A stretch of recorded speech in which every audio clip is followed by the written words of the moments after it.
And you've just heard Merlot by Wave of the Flood, which is the musical alter ego of Lindsay Strachan. And I'm delighted to be joined by Lindsay now. Hello. Hey, hiya, thanks for having me. It's an absolute pleasure. So much to talk to you about. So tell us about Wave of the Flood.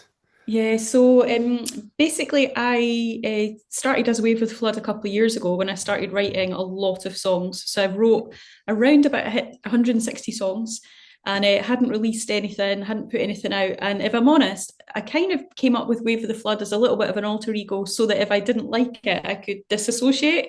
Um, but now having lived with it for a little while, I kind of love it. So it's really the only reason I'm not under my own name was a lack of confidence at the start. But I, about 2 years ago, had a chat with Chris Drever, who I'm a massive fan of, and I was spending a week with him at a writing retreat. And he said, "Why have you written all these songs and why have you not put anything out?" And I said, I'm putting off playing the guitar, I'm not that good. And he said, "Do you want me to help you?" I was like, "Absolutely." So that was kind of when it was born properly, when we started making actual songs. I mean, I guess if you call it Wave of the Floods, it means people can come and go under that name as well. So I see that. So what was the, now you said you wrote 100 and what songs? How many? About 160, yeah, probably way more than that now, but And that in over a short period, a shortish period of time. yeah, I actually didn't start writing until I was in my mid 30s. So, in fact, probably even a wee bit later than that. So, I had been in a covers band for a little while and I just had this itch to scratch and started writing and decided to do a song a week for a year. Wow. So, I kind of threw myself at it quite a bit at the start. And then I did five separate writing retreats up to Moniac Moor, which is Scotland's National Writing Centre. And again, just started churning stuff out, met other songwriters, started doing a lot of co-writing. And before I knew it, I had like so much material, but I wasn't out gigging it, wasn't recording it. So it just kept adding to the bank. It was about time I did something, really. So really it was that thing, right, now's the time to start. Yeah. And once you started, you really and that idea of writing a song a week kind of feeds into the current project, which is 45. That's right. Yeah. So I turned 45 in June and I'd wanted to do an album for a little while, but I didn't really, because a lot of the songs I'd written had been through whether it might be writing exercises or, to a brief. They didn't all necessarily hang together. I didn't have that Adele Heartbreak album or something. So I thought, what better way to release a whole bunch of songs than as individual singles? And I realised that it was coming up to my 45th birthday. I thought if I can hark back to the 45 single, the original vinyl format, and so do a bit of a celebration of that in my 45th year. So that's why I'm releasing a single every single month for a year.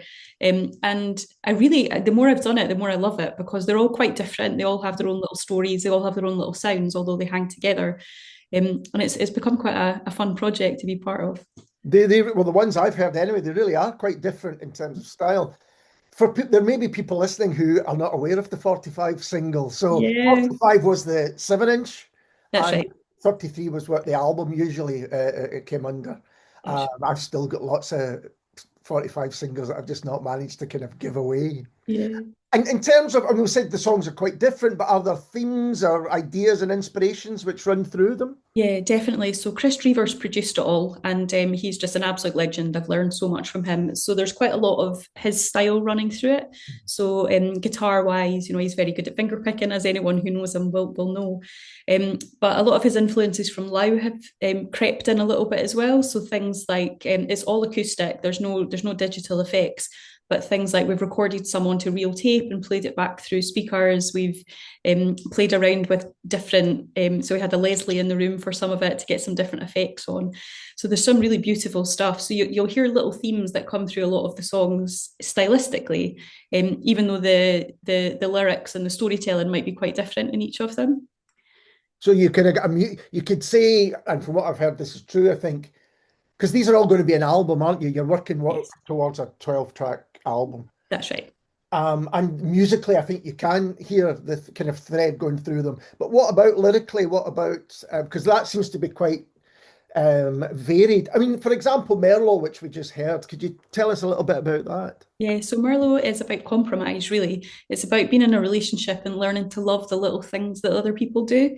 So, which is quite different from some of my more heartbreaky songs as well.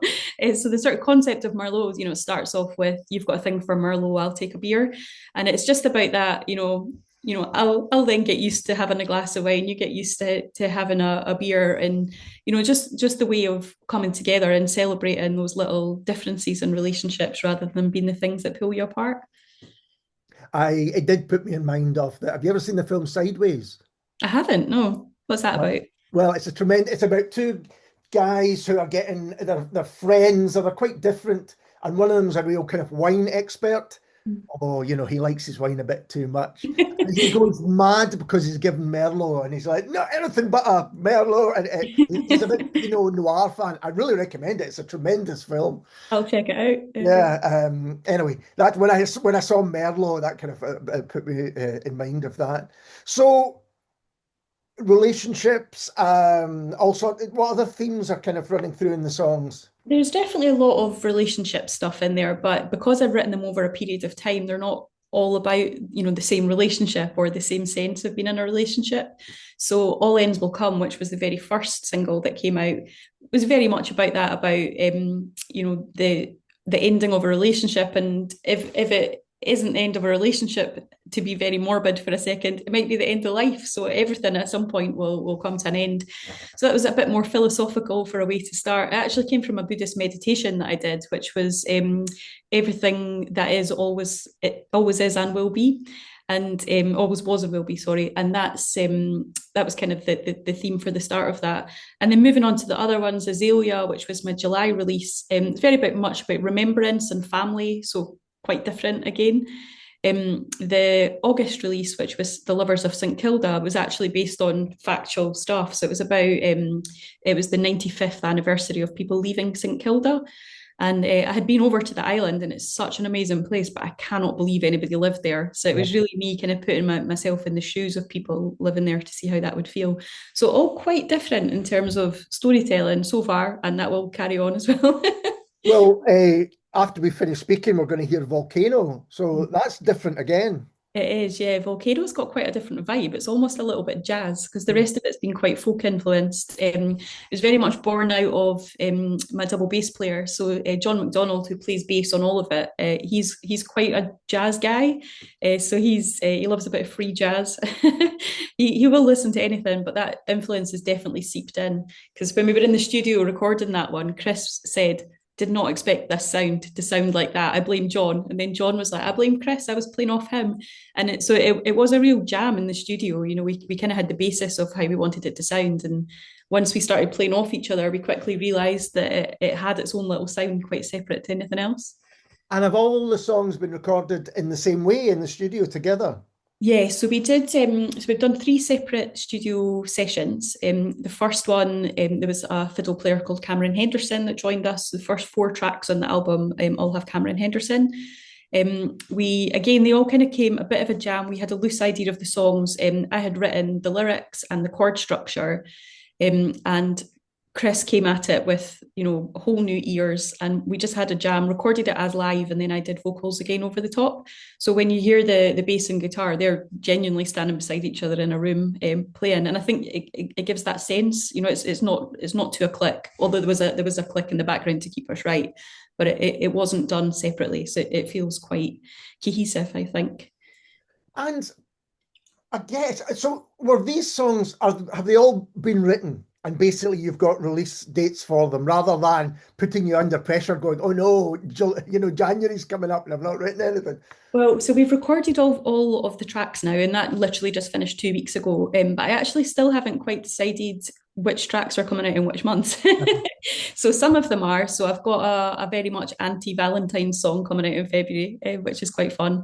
And there are certain narratives that are obviously my Christmas song couldn't have come out any other month.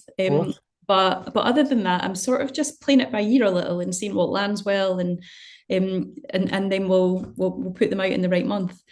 So it's been, even in terms of going into the studio and seeing how they were going to sound, because I had a different fiddle player each time. The last session that we did was with John McCusker, Oh who's yeah. a wonderful fiddle player, but he also turned up with an accordion and said, I listened to it in the car and I thought it needs accordion, which wasn't what we expected going into that session. So it's been quite fun, been quite fluid, and it'll mean yet again the last four tracks will have a different sound again from the earlier ones. So recording them as live, is that a fair way of putting it? Yeah. Yeah, pretty much, yeah. So have you plans to play them live, perhaps once the album out, do that as full, anything like that? Yeah, do you know, I'd really love to, but I'm not entirely sure how it would work. So I have played live recently, either doing solo with duo or with a four piece. Mm-hmm. So I would like to get out and do a little bit more. I'd like to try and get some support slots. I supported Eddie Reader in the summer and I supported Chris Drever before that. And the Eddie gig was me and a guitar player, so it was quite stripped back. The one I did with Chris, we had a four piece, we had fiddle and everything as well, a double bass. So I'd like to do a little bit more of that, but a lot of what we do on the album will sound really different because, you know, we've got things like the space echo effect and all those kind of things. So I definitely want to get out and play more, but it will sound a little bit different, which again is part of the fun of doing it all. So. Oh, and I think that's right. People hearing different versions of songs that they've grown to really enjoy and love, that can be part of the kind of live experience, I think. Yeah. And I was reading your press release before we started talking, and it said that you now live beside the sea. That's right. Yeah. And I was wondering if a sense of place fed onto these songs as well. Do you know, it very much does actually. And the one of the songs that we just recorded, which wasn't going to be on the album until Chris heard it and said, no, I think that one needs to go on, is called We Stare at the Sea. And it was about a conversation I had with a friend of mine that lives in Fife, who's basically just across the water, but we're a 2 hour road trip to each other. And we'd sort of jokingly said, oh, we should, you know, put smoke signals, set some fires, and we can communicate across the water. And then playing around with that idea, I wrote a song called We Stare at the Sea, which is one of the most recent ones recorded. So it definitely is influenced by being here. Yeah.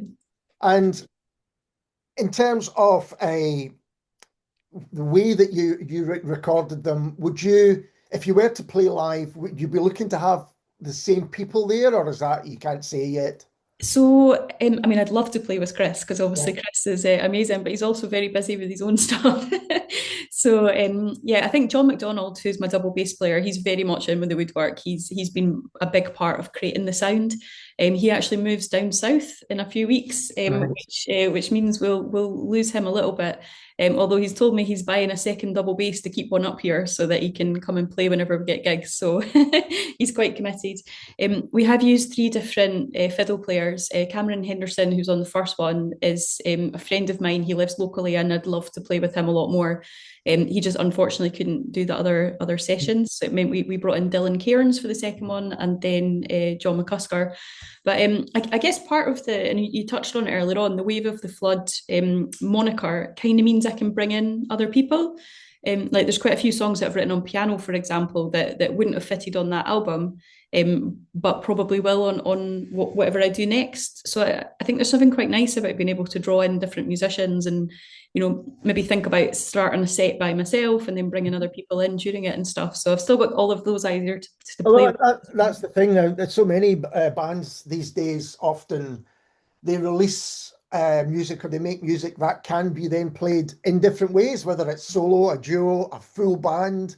I can think of a number of people that do that. So that kind of flexibility when you've got the strength of the songs there really works. Yeah. In terms of as you get towards the end and you've got this kind of final album, will people be able to kind of get physical copies? Have you thought about that? Yeah, so I would really love to do it on vinyl. It's probably a bit of a vanity thing more than anything else. I think everyone wants their own music on vinyl. But living in East Lothian, and I'm just along the road from our local producer, so it'd be nice to pop in there and be able to go and see it being run off. I'll definitely be releasing at least a limited run of vinyl, definitely some CDs, mainly because my dad keeps asking for them. But yeah, I mean, by the time that album officially comes out in May, you'd be able to access all of the tracks digitally by that point, because obviously it comes out on the last one. But it's definitely something people are asking for. They're saying they want physical copies as a bit of a memory more than anything else, almost to remind them to go back to listen to it, even if it is digitally. So I'd really love to do something. And again, to give thanks to people as well. I'd love to be able to give, a copy to Gary that recorded it all in Yeah. the slate room, and to Chris and all that sort of stuff. So I'll definitely do a limited run of something at some point.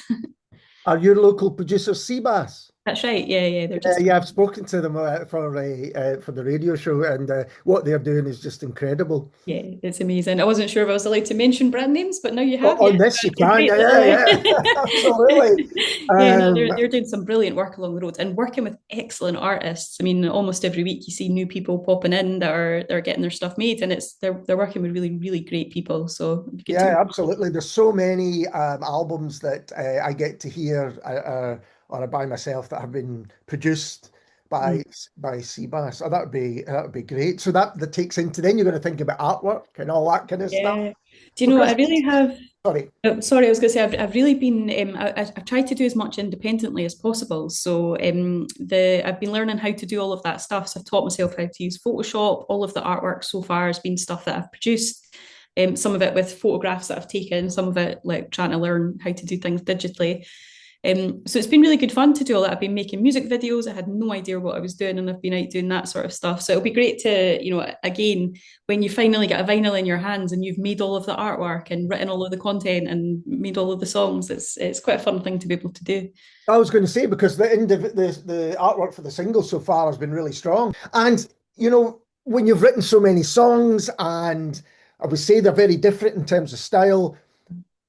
Have you got specific influences, people who or records that have influenced you, or is it too wide to name? Yeah, do you know, it's a funny one, like, because it has got little bits of everything in there.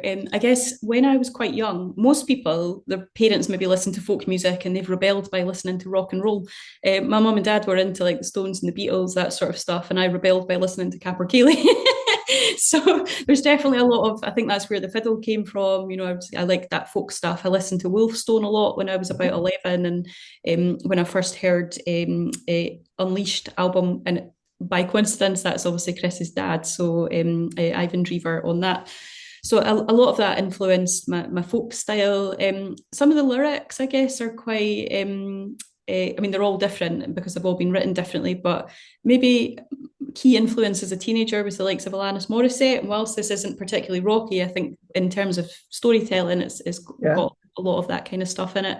And then even more recently, in terms of my writing style, because I've done quite a few of the writing retreats at Moniac, I've worked with Catherine Williams, Boo Hewardin, Eddie Reader was at one of those. There's lots of different people, Chris and Michelle Stoddart from the Magic Numbers, for example. So they've all definitely had a bit of an influence as well in terms of crafting the songs and teaching me. Boo in particular is just an absolute genius at pulling out, how about you just make this little tweak and it just brings something whole new to the story. So he's definitely been a massive influence on what's come out.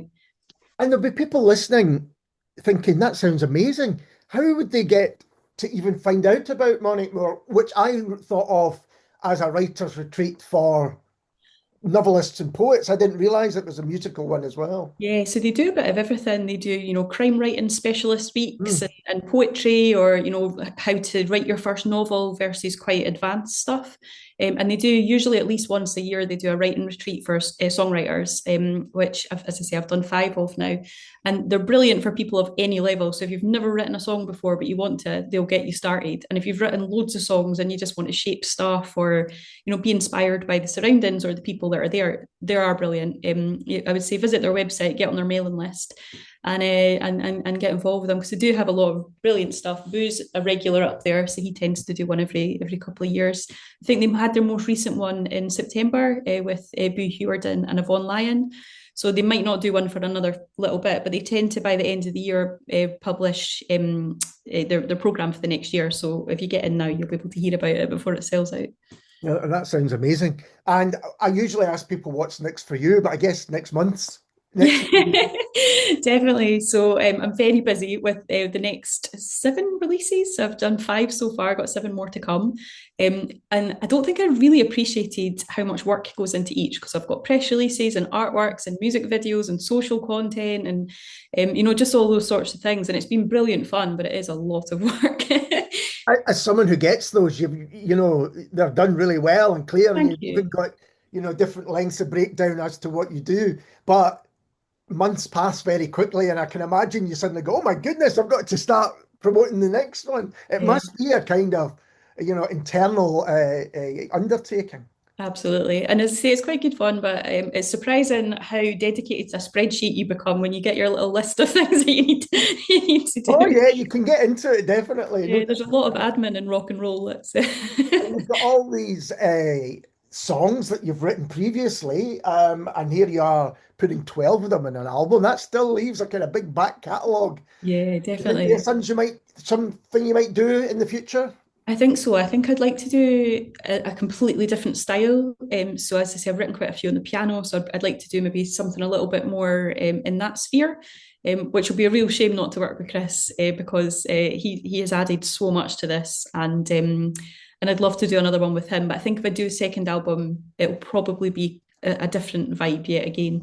Don't like to keep things sounding the same. Well, Lindsay, thanks so much for taking the time to talk to me. I've really enjoyed the singles, but you know Thank what? I can't wait to hear them all as one album because I think that's when you get a picture of what you've done over the year. That's when it'll become clear. Yeah, thanks so much, and thanks for having me. It's been really nice to chat. And this is The Wave of the Flood and Volcano.